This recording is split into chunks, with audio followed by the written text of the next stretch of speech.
चंदन प्रेमी की आवाज में गाना सुनी रीमिक्स।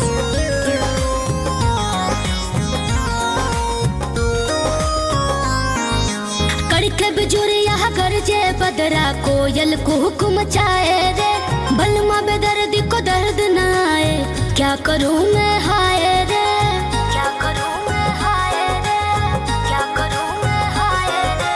कड़के बिजुरिया गरजे बदरा कोयल को हुक्म चाहे रे, बलमा बेदर्दी को दर्द न आए, क्या करूं मैं हाय रे।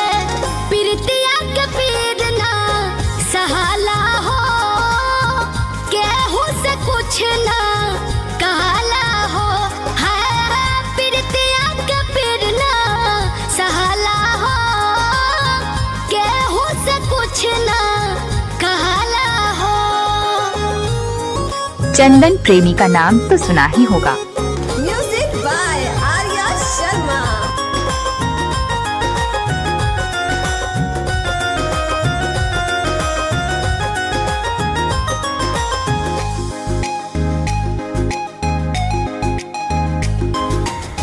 प्रेम दीवानी हमके बनाला, प्रेम की राह में चल के सिखावाला। इलाका किसी का हो धमाका डीजे चंदन किस कुमार राज का होगा।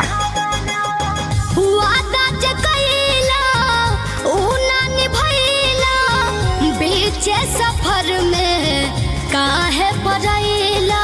मेहदी महावर तर से हमर जुड़वा के गजरा हो, ओठ के लाली कान के बाली तर सतावे गजरा हो।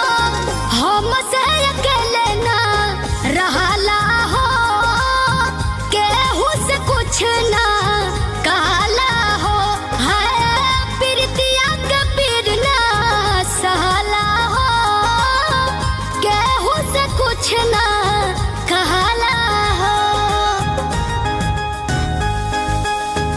डीजे चंदन का मोबाइल नंबर संपर्क करें 6209296512।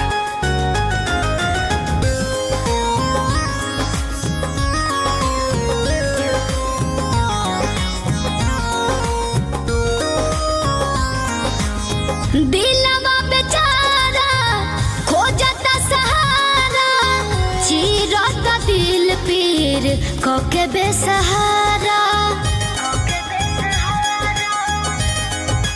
हाँ, अब न लगाइब दिल ये दोबारा, अखिया से नींद उड़ल बन के गुबारा।